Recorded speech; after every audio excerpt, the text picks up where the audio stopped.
Hello everyone, welcome back to the channel. अभी अपन पढ़ रहे हैं एब्डोमेन, पेल्विस एंड पेरिनियम और उसके अंदर अपना जो अगला टॉपिक होने वाला है वो है अपना layers of anterior abdominal wall. और इस वाले लेक्चर के अंदर अपन डिटेल में पढ़ने वाले हैं सुपरफिशियल फेशिया के बारे में, जो कि अपना एंटीरियर एब्डोमिनल वॉल का अगला टॉपिक होने वाला है। ठीक है, अपने पिछले वाले लेक्चर के अंदर अपन ने अम्ब्लाइकस पढ़ लिया था, जो कि अपना स्किन का टॉपिक था। Skin of the anterior abdominal wall का अपना अम्ब्लाइकस जो टॉपिक था वो अपन ने पिछले लेक्चर के अंदर पढ़ लिया था। इस वाले लेक्चर के अंदर डिटेल में पढ़ने वाले सुपरफिशियल फेशिया के बारे में। डीप फेशिया जो है एब्डोमेन के अंदर नहीं प्रेजेंट होता है। इसके पीछे का रीजन क्या है? अब देखो यहाँ पे हमने डीप फेशिया नहीं लिखा हुआ है, तो डीप फेशिया क्यों नहीं होता है? क्योंकि एब्डोमेन जो होता है नेचुरली इस जगह को अपना एक्सपैंड करने की जरूरत पड़ती है। बीट इन प्रेगनेंसी के टाइम पे भी एब्डोमेन जो है वो इनलार्ज हो जाता है। ठीक है, अगर मान लो कोई बंदा बहुत ज्यादा खाता है और वो फैट मतलब उसमें बहुत ज्यादा फैट स्टोर हो गया है, तो फिर एब्डोमेन में फैट स्टोर होता है, तो वो एब्डोमेन को वहां पे भी एक्सपैंड करने की जरूरत पड़ती है। जब अपन खाना खाते हैं तो अपना स्टमक जो होता है जनरली वो पिचका हुआ होता है, बट जब अपन खाना खाते हैं तो फूल जाता है। तो एज इन जनरल यहाँ पे भी अपने एब्डोमेन को थोड़ा बहुत एक्सपैंड होने की जरूरत पड़ती है। तो एक्सपेंशन जो है वो पॉसिबल नहीं हो पाता है अगर वहां पे डीप फेशिया प्रेजेंट होता है तो इसलिए डीप फेशिया नहीं प्रेजेंट होता है एब्डोमेन के अंदर, क्योंकि एक्सपेंशन की नीड है। ठीक है, अगर डीप फेशिया प्रेजेंट होता तो एक्सपैंड नहीं कर पाएगा ना। डीप फेशिया काफी थिक फाइब्रस शीट होती है ना, तो वो क्या करती है? एक्सपेंशन नहीं होने देती है, मतलब ऑर्गन्स वगैरह को अपनी जगह पे रखती है। ठीक है, एक्सपैंड नहीं होने देती है। तो इसलिए एब्डोमेन के अंदर अपना डीप फेशिया नहीं प्रेजेंट होता है। डीप फेशिया एक और जगह पे नहीं प्रेजेंट होता है, जो कि अपना फेस हो गया। फेस के अंदर अपन को बोलना होता है या फिर अपने जितने भी फेशियल एक्सप्रेशंस होते हैं, ये फेशियल एक्सप्रेशंस जो है तभी पॉसिबल है क्योंकि डीप फेशिया नहीं प्रेजेंट है। ठीक है, अगर डीप फेशिया प्रेजेंट होता तो अपन फेशियल एक्सप्रेशंस नहीं दे पाते। ठीक है, जो अपन हेड एंड नेक में पढ़ने वाले हैं। चलो, तो अपन पहले क्या करते हैं, बेसिक आइडिया लेते हैं कि layers of anterior abdominal wall है कौन कौन सी, और फिर अपन मेनली सुपरफिशियल फेशिया को इस वाले लेक्चर के अंदर देखेंगे। ठीक है, तो देखो layers of anterior abdominal wall के अंदर अगर हम बाहर से अंदर की तरफ जाए ना, तो अपन बाहर से जैसे अपन एब्डोमेन की जो लेयर है उनको कंप्लीट करेंगे तो अपन अंदर पहुंच जाएंगे पेरिटोनियल कैविटी के अंदर। तो कैसे पहुंचेंगे? तो सबसे पहले layers of anterior abdominal wall के अंदर आती है अपनी स्किन, फिर आता है अपना सुपरफिशियल फेशिया, फिर आती है अपनी मसल्स जो कि अपनी एक्सटर्नल ओब्लिक है जो सबसे बाहर है, फिर अपनी इंटरनल ओब्लिक, फिर अपनी ट्रांसवर्स एब्डोमिनस मसल, फिर अपनी फेशिया ट्रांसवर्सलिस, एंड देन अपना थोड़ा कनेक्टिव टिश्यू आता है जिसको अपन बोलते हैं एक्स्ट्रा पेरिटोनियल कनेक्टिव टिश्यू, फिर अपना आता है पेराइटल पेरिटोनियम, एंड देन अपनी आती है पेरिटोनियल कैविटी। ये पेराइटल पेरिटोनियम मैंने तुम्हें बताया था ना, जो अपना इंट्रोडक्शन वाला वीडियो था उसके अंदर मैंने तुम्हें बेसिक आइडिया दिया था। ठीक है, इसके बारे में और डिटेल में पढ़ेंगे अपन बाद में, बट पेराइटल पेरिटोनियम आता है और उसको जैसे ही अपन पियर्स करते हैं अपन पहुंच जाते हैं पेरिटोनियल कैविटी के अंदर। ठीक है, इस वाली इमेज के अंदर देख लेते हैं अपन। तो ये अपनी इमेज है, तो इसके अंदर देखो सबसे बाहर की तरफ तुम देखोगे तो स्किन है। स्किन के जस्ट अंदर तुम देखोगे तो एक तो फैटी लेयर है तुम्हारी और एक मेम्ब्रेनस लेयर है। ये दोनों के दोनों अपनी सुपरफिशियल फेशिया की लेयर्स है। ठीक है, फिर अपना मसल्स देखोगे अगर तुम इधर, तो देखो ये स्किन आ गई, फिर ये अपनी सुपरफिशियल फेशिया आ गया, फिर अपनी ये मसल है एक्सटर्नल ओब्लिक मसल, फिर ये इंटरनल ओब्लिक मसल, फिर ये ट्रांसवर्सिस एब्डोमिनस मसल, फिर अपनी फेशिया ट्रांसवर्सलिस, फिर ये extra peritoneal fatty connective tissue है, और फिर उसके बाद अपनी पेराइटल पेरिटोनियम आ जाता है, और जैसे ही अपन पेराइटल पेरिटोनियम को पियर्स करते हैं अपन पहुंच जाते हैं पेरिटोनियल कैविटी के अंदर। ठीक है, तो आई होप कि तुम्हें समझ आ गया होगा। तो सुपरफिशियल फेशिया जो होता है ये फर्दर दो लेयर्स में डिवाइडेड होता है जो अपन इसी लेक्चर में पढ़ेंगे। आउटर कैंपस फेशिया जो कि फैटी लेयर है, और इनर स्कार्पास फेशिया जो कि मेम्ब्रेनस लेयर है। अगर तुम देखोगे तो बाहर की तरफ तुम्हारी फैटी लेयर प्रेजेंट है जिसको अपन बोलते हैं कैंपस फेशिया, और अंदर की तरफ तुम्हारी मेम्ब्रेनस लेयर प्रेजेंट होती है जिसको बोलते हैं अपन स्कार्पास फेशिया। ठीक है, ये अपनी सुपरफिशियल फेशिया की लेयर है और इसको अपन इसी लेक्चर के अंदर और ज्यादा डिटेल में पढ़ने वाले हैं। चलो, फिर there is no deep fascia in the abdomen because naturally this region needs to grow as in obesity, pregnancy et cetera, जो मैं तुम्हें ऑलरेडी बता चुका हूं। तो अपन ने बेसिक ओवरऑल आइडिया तो ले लिया layers of anterior abdominal wall का। ये ज्यादा नहीं पूछा जाता है, मेनली इसके अंदर पूछा जाता है superficial fascia of anterior abdominal wall. चलो, तो अपन अब डिटेल में पढ़ते हैं superficial fascia of anterior abdominal wall. तो सुपरफिशियल फेशिया जो होता है ना, मैंने तुम्हें भी बताया कि इसके अंदर दो लेयर्स प्रेजेंट होती है। ठीक है, सुपरफिशियल फेशिया के अंदर दो लेयर्स प्रेजेंट होती है। आउटर लेयर जो होती है वो फैटी लेयर होती है और उसको बोलते हैं अपन कैंपस फेशिया। अंदर की तरफ मेम्ब्रेनस लेयर प्रेजेंट होती है जिसको अपन बोलते हैं स्कार्पास फेशिया। ठीक है, और यही स्कार्पास फेशिया अपना पेरिनियम में जाता है, एक्सटेंड अभी अपन देखेंगे, पेरिनियम में जाता है और बना देता है कोलिस फेशिया, और यही कैंपस फेशिया अपना स्क्रॉटम में जाता है और वो बना देता है वहां पर डार्टोस मसल। ठीक है, ये पॉइंट अभी के लिए याद रखो, मैं भी थोड़ी देर में तुम्हें समझाता हूं। ठीक है, अभी कैंपस फेशिया और स्कार्पास फेशिया है ना, ये अम्ब्लाइकस के नीचे वाला जो लेवल है ना, जो नीचे वाले जो क्वाड्रेंट्स वगैरह है वहां पे ये ज्यादा अच्छे से दिखाई देता है एज कंपेयर टू ऊपर वाले रीजन्स। क्योंकि ऊपर क्या होता है ना, अम्ब्लाइकस के ऊपर जो होता है ना, ये एक तरह से एक ही लेयर, मतलब लगता है कि एक ही लेयर है, बट जैसे अपन अम्ब्लाइकस के नीचे जाते हैं तो अपना फैट जो स्टोरेज है ना वो बहुत ज्यादा बढ़ जाता है। ठीक है, अगर तुमने देखा होगा ना, तो जो फैटी लोग होते हैं उनके अंदर तुमने देखा होगा पेट लटकता है नीचे की तरफ, तो अम्बलाइकस के नीचे वाला रीजन जो होता है ना वो ज्यादा फैटी होता है, तो उस वाले रीजन के अंदर जो अपनी कैंपस फेशिया जो है ना वो जो बहुत ज्यादा थिक हो जाती है फैटी, और वो ज्यादा अच्छे से दिख पाती है अपन को।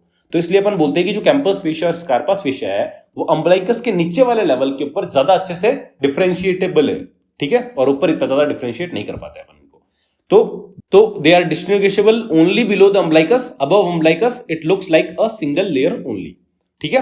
बाकी कैंपस फेशिया जो है जो कि फैटी लेयर है, it is very thick below the umbilicus and depending upon the amount of fat in the person, मतलब ये अमाउंट ऑफ फैट पे डिपेंड करता है कि वो कितनी ज्यादा थिक लेयर होगी, ठीक है।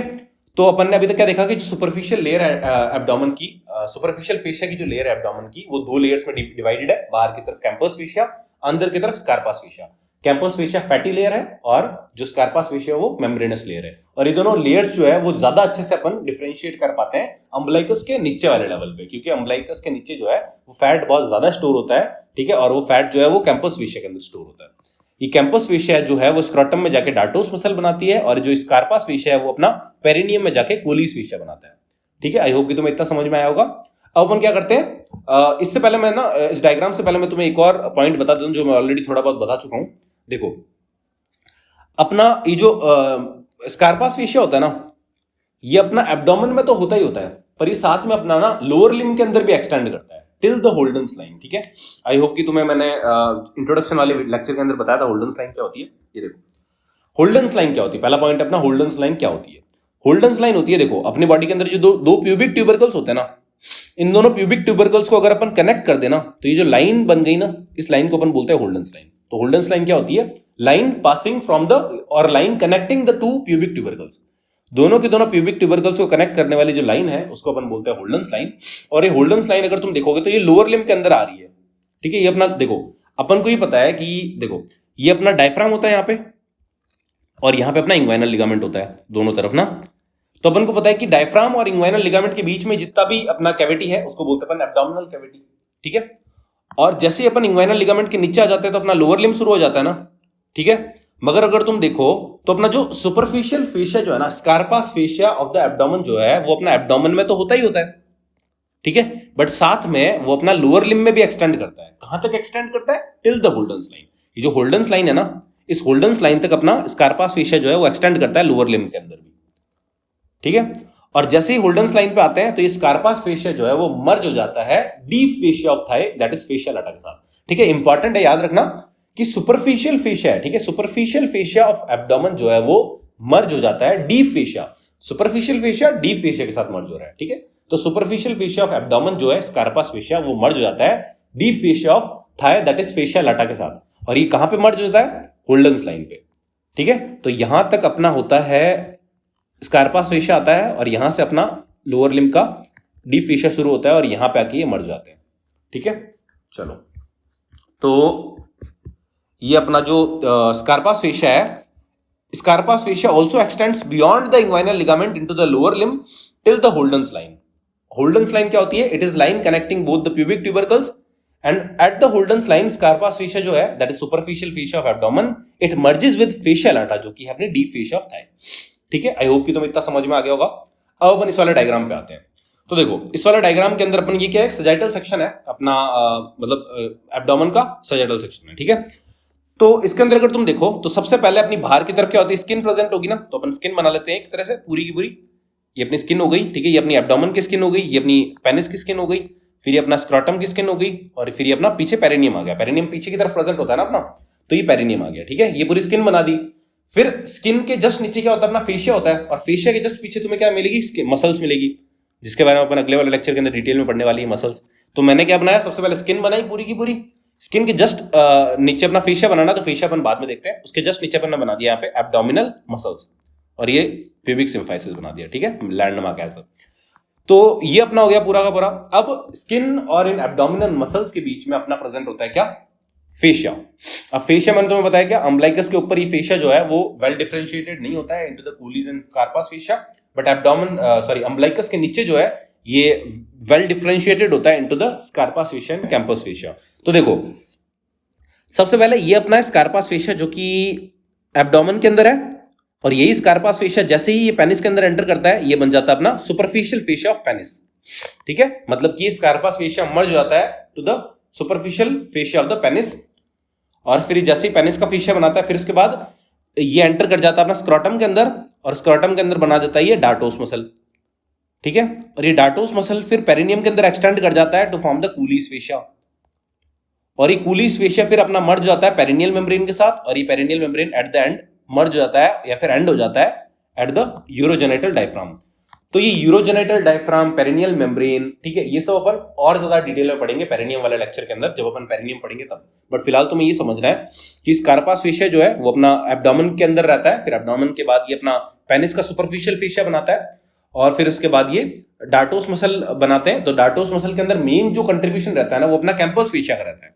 ठीक है, बट दोनों कंट्रीब्यूट करते हैं। ठीक है, स्कारपास फेशिया भी बनाता है डार्टोस मसल को और कैंपस फेशिया भी बनाता है, बट जो मेन कंट्रीब्यूशन रहता है वो कैंपस फेशिया का रहता है।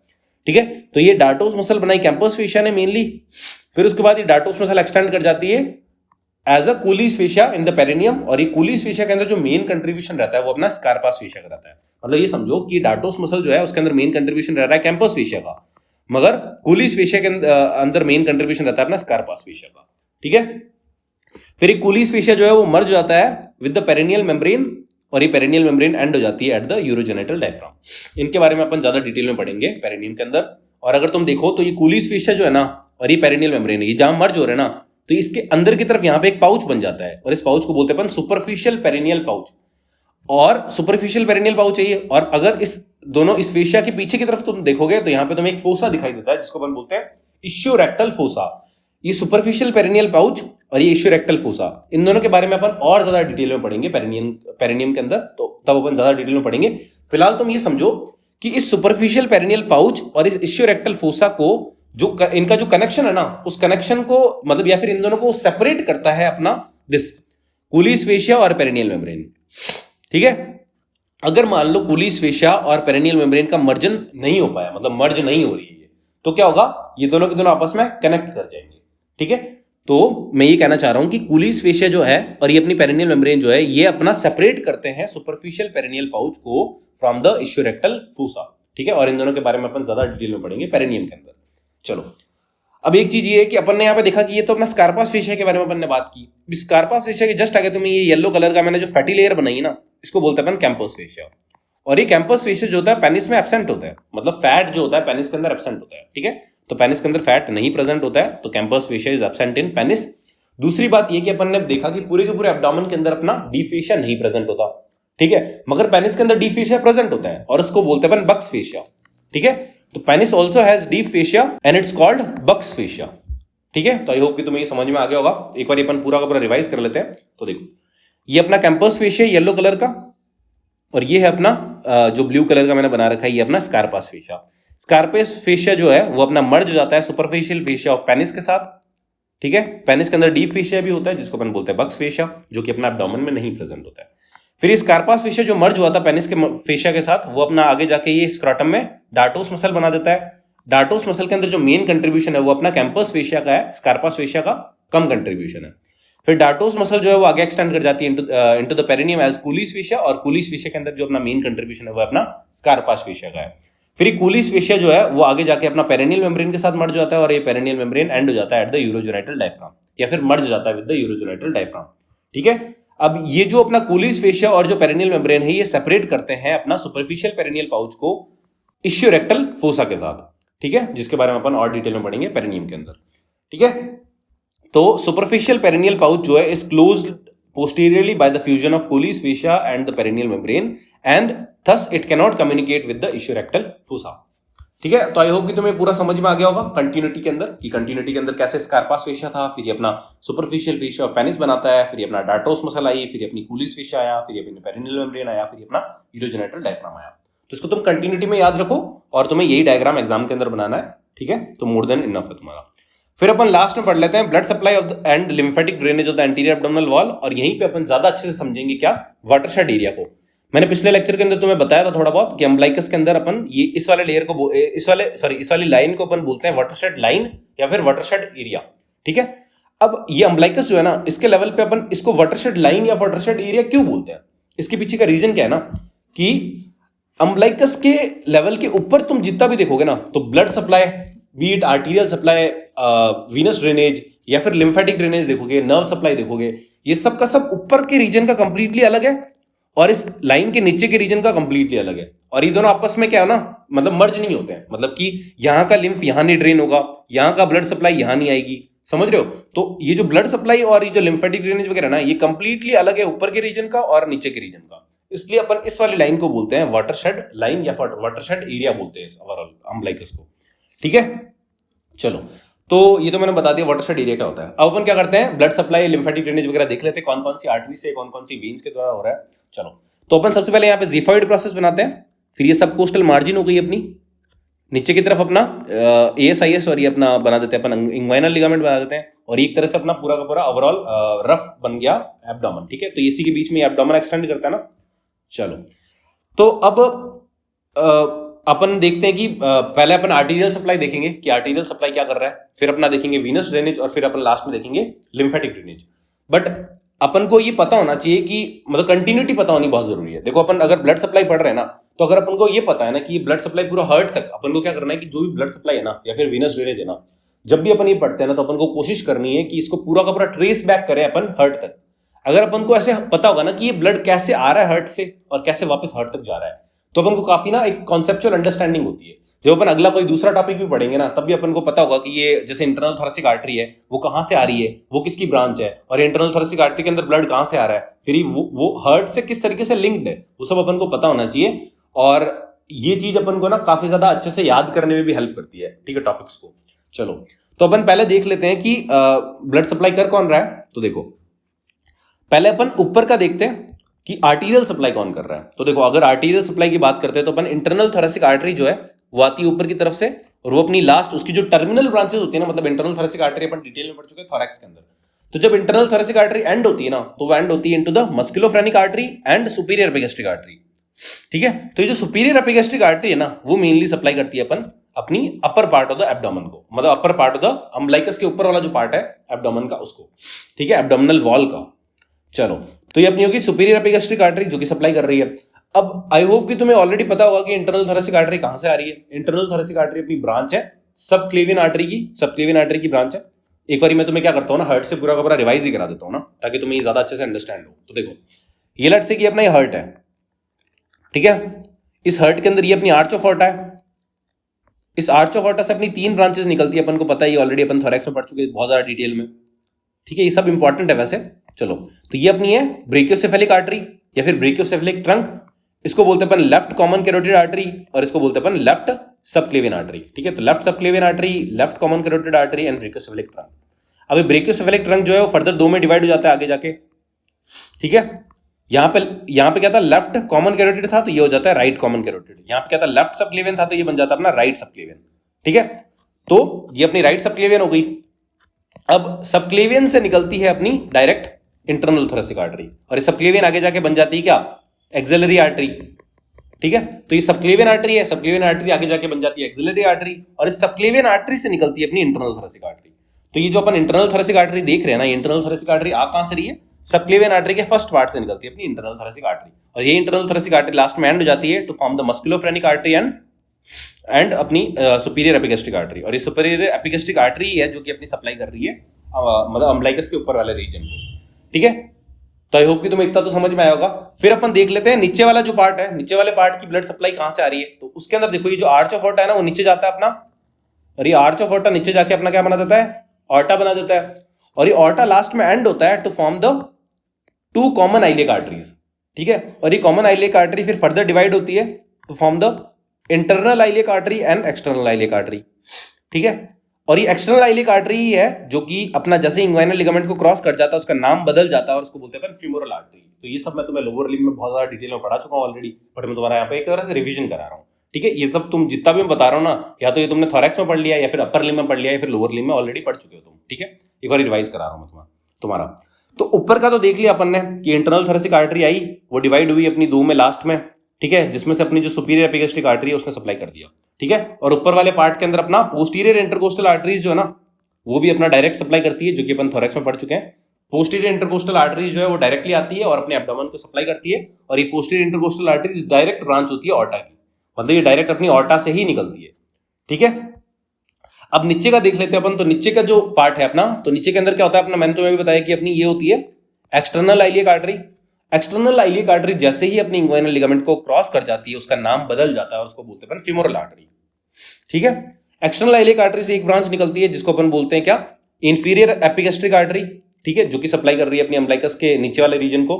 और फीमोरल आर्टरी से भी एक ब्रांच निकलती है जिसको बोलते हैं अपन सुपरफिशियल एपिगैस्ट्रिक आर्टरी, और ये भी सप्लाई कर रही है अपनी अम्बलाइकस के नीचे वाले रीजन को। तो ये मेन आर्टरीज जो है सप्लाई कर रही है। तो आर्टीरियल सप्लाई अपन ने देख ली, ऊपर वाले के अंदर मेनली अपनी सुपीरियर एपिगैस्ट्रिक आर्टरी सप्लाई कर रही थी, और नीचे वाले के अंदर अपनी inferior epigastric artery and superficial epigastric artery. ठीक है, एपिगैस्ट्रिक आर्टरीज सारी की सारी ऊपर सुपीरियर, नीचे इंफीरियर और सुपरफिशियल। ठीक है, अब ये सेम चीज है ना, तुम इस साइड भी बना सकते हो, इस तरीके से तुम सेम टू सेम इस तरफ भी बना सकते हो। ठीक है ना, सेम ही बात है।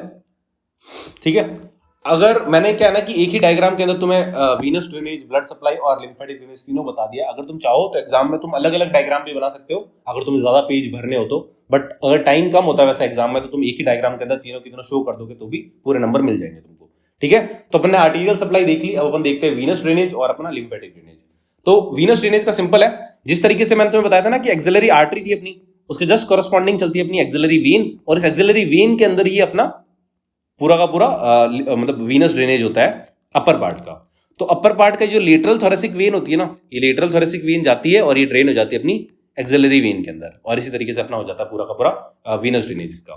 ठीक है, एक्सिलरी वेन का तुम्हें पता ही, एक्सिलरी वेन फिर ऊपर जाके सबक्लेवियन वेन बनाएगी, सबक्लेवियन वेन जाके अपनी वेना कावा के अंदर एंटर करके वो अपनी हार्ट के अंदर चल जाएगी। ठीक है, नीचे के अंदर आएंगे अपन, तो नीचे की तरफ जो है ये अपना सुपरफिशियल एपिगैस्ट्रिक वेन के थ्रू ड्रेन होता है ब्लड, और वो जाके एंटर हो जाता है अपना किसके अंदर, ग्रेट सफिनस वेन के अंदर। आई होप कि तुम्हें ग्रेट सफिनस वेन पता होगी, लोअर लिम्ब में अपन ऑलरेडी बहुत डिटेल में पढ़ चुके हैं। ये ग्रेट सफिनस वेन जाके अपनी किसके अंदर, फिमोरल वेन के अंदर जाके ड्रेन हो जाती है। जैसे अपने यहाँ पे फिमोरल आर्टरी पढ़ी ना, वैसे यहाँ पे फिमोरल वेन भी होती है। तो ग्रेट सफिनस वेन जाके फिमोरल वेन के अंदर एंटर करती है, ये फिमोरल वेन फिर जाके एक्सटर्नल एपिगैस्ट्रिक वेन के अंदर, और इस तरीके से ऊपर जाके मतलब इंफीरियर वेना कावा और फिर हार्ट के अंदर चल जाती है। ठीक है, चलो, तो वीनस ड्रेनेज क्या था अपना, वीनस ड्रेनेज ऊपर के पार्ट का लेटरल थोरेसिक वेन के थ्रू अपना एक्सिलरी वेन के अंदर चल जाता है सारा ब्लड, और नीचे की तरफ अपना सुपरफिशियल एपिगैस्ट्रिक वेन के थ्रू अपना ग्रेट सफिनस वेन के अंदर चला जाता है सारा ब्लड। तो ये अपना हो गया वीनस ड्रेनेज भी। अब अपन पढ़ते हैं लास्ट में लिम्फेटिक ड्रेनेज। लिम्फेटिक ड्रेनेज भी सेम ही है, यहाँ पे एक्सिलरी वेन थी तो यहाँ पे एक्सिलरी लिम्फ नोड है। ठीक है, तो एक्सिलरी लिम्फ नोड के अंदर सारा का सारा लिम्फ ड्रेन होता है अपना ऊपर पार्ट ऑफ द अम्बलाइकस के ऊपर वाले रीजन का, और नीचे वाले रीजन का ड्रेन होता है अपना सुपरफिशियल इंग्वाइनल लिम्फ नोड्स के अंदर। ठीक है, जो अपने सुपरफिशियल इंग्वाइनल लिम्फ नोड्स होते हैं उनके अंदर अपना पूरा का पूरा लिम्फ ड्रेन हो जाता है अम्बलाइकस के नीचे वाले रीजन का। ठीक है, तो आई होप कि तुम्हें समझ में आ गया होगा कि ब्लड सप्लाई, वीनस ड्रेनेज और लिम्फेटिक ड्रेनेज कैसे हो रहा है। ठीक है, इसके अंदर जो वीनस ड्रेनेज है ना और जो लिम्फेटिक ड्रेनेज है ना, इसकी वजह से अपन बोलते हैं अम्बलाइकस को वाटरशेड एरिया। ठीक है, क्योंकि ये दोनों के दोनों अपोजिट डायरेक्शन में, फुहारा होता है ना इस तरीके से आके ऐसे अपोजिट डायरेक्शन में चल जाता है, तो ये फुहारे की तरह अपोजिट डायरेक्शन में जाते हैं।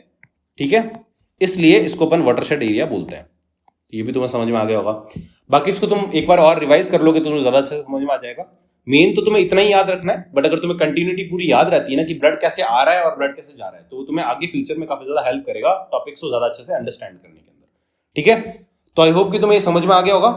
अब अगले वाला टॉपिक, अगले वाले लेक्चर के अंदर अपन पढ़ने वाले हैं muscles of anterior abdominal wall, जो कि काफी ज्यादा इंपॉर्टेंट टॉपिक हो जाएगा, क्योंकि अगर तुम्हें muscles of anterior abdominal wall आती होगी ना तो तुम्हारे लिए फिर इंग्वाइनल लिगामेंट पढ़ना, इंग्वाइनल कैनाल पढ़ना, रेक्टस शीथ पढ़ना, ये सारा का सारा बहुत ज्यादा इजी हो जाएगा। और इवन जो अपने मसल्स है जैसे एक्सटर्नल ओब्लिक हो गया, इनके ऊपर अलग से शॉर्ट नोट भी आ सकता है। तो तुम मसल्स वाला टॉपिक प्लीज मिस मत करना, क्योंकि वो टॉपिक काफी ज्यादा इंपॉर्टेंट है और वो आगे काफी ज्यादा हेल्प करता है, आगे के जो टॉपिक्स पढ़ने के अंदर काफी ज्यादा हेल्प करता है। तो मिलते हैं अपन अगले वाले टॉपिक के अंदर, जो कि होने वाला अपना muscles of anterior abdominal wall. तो मिलते हैं उस वाले लेक्चर के अंदर, तब तक के लिए ओके बाय।